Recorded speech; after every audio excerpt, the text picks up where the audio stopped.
I alone. Right, what have you got? What's up? Right, I've got the Daily Express. This is pretty grim. We start with a serious story. How can this be justice? There's a woman who's got severe scarring all over her face. She was beaten up by a thug who hurled a brick at this teenager's face, and all the thug got was a £200 fine. I mean... Let's remind ourselves, student, fire extinguisher, didn't hit anyone, yeah. 3 years. Yeah, 3 years. And the other day, you know, could have killed someone, but he didn't. Months 3 years. That someone got for stamping on another woman. I know that was awful as well. But this is 200... Why can't we have a logistical way of our legal system? There's no logic to it. It's just all in the mind of one judge or whatever. And I think, personally, castrate the bugger. If you drop a fire extinguisher and you don't kill anybody and you get 3 years, then that has to be worth more than 3 years. Absolutely. Has to be worth more than 3 years. But no doubt the lawyer would have gone out and said, oh, he's only a young lad, he didn't really know what he was doing. You pick up a brick. He comes from a broken home, and it was the only brick he had. If he'd had two, he'd have built a wall. Anyway, next. We're my favourite paper, the Mail. This is like a scene from Norman Wisdom. Norman Wisdom film where you expect them to shout Mr. Grimsdale. This is where a taxi lady, a controller on a taxi firm got clamped. She was in her right space, but her little disc had dropped off the windscreen. She got clamped by a private clamper, which they're going to outlaw. Yes. And suddenly tens of taxis ganged up on this guy and blocked him in for 9 hours. Absolutely. And then David Beckham came along and pushed them all out of the way.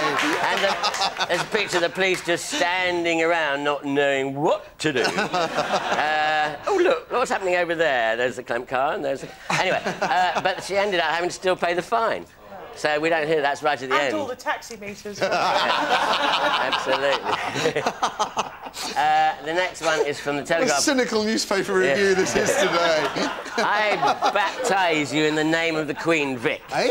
This is nonsense. I'm not a religious person myself and I mustn't upset people, but this is about changing the words of the baptism service. They've had these words for 400 years until 1980, and in the last 30 years they've changed them 3 times. Is the church insecure or what?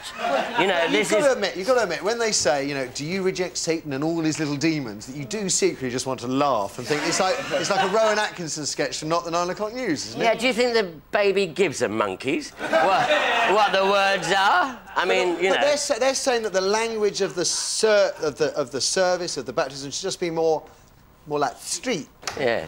Hey. But they're saying it's going to be like the Queen Vic. We've got to understand. I mean, please, let's try and lift the people up rather than bringing the church down. Surely, if it's like the language of the Queen Vic, that's not your baby, that's my baby. Yeah. You're not my mum. Yes, I am. Yes. I don't know what's the matter with this today. It's the blood. It has to be the blood. Maybe it is, actually. I feel hyper. I do. Calm. Yeah. Does it taste like blood? No, it tastes like fruit juice, which is what I believe is the principal ingredient. Right, very good. Trade Descriptions Act. Right. Lastly, we go to the Sun.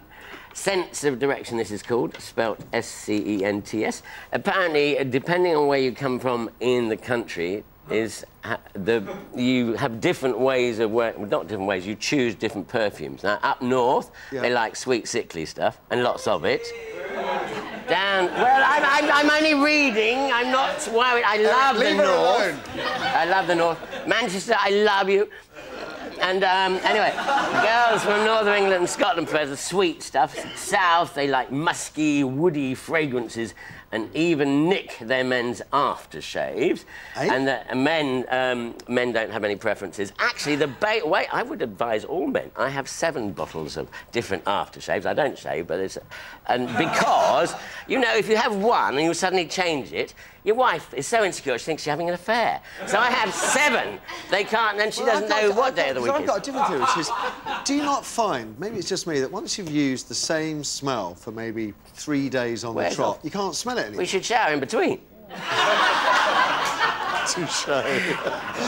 Touché. Now, one story I just want to share with you, just because it's a matter of record, which is, of course, today MPs have got to decide on whether or not we're going to give prisoners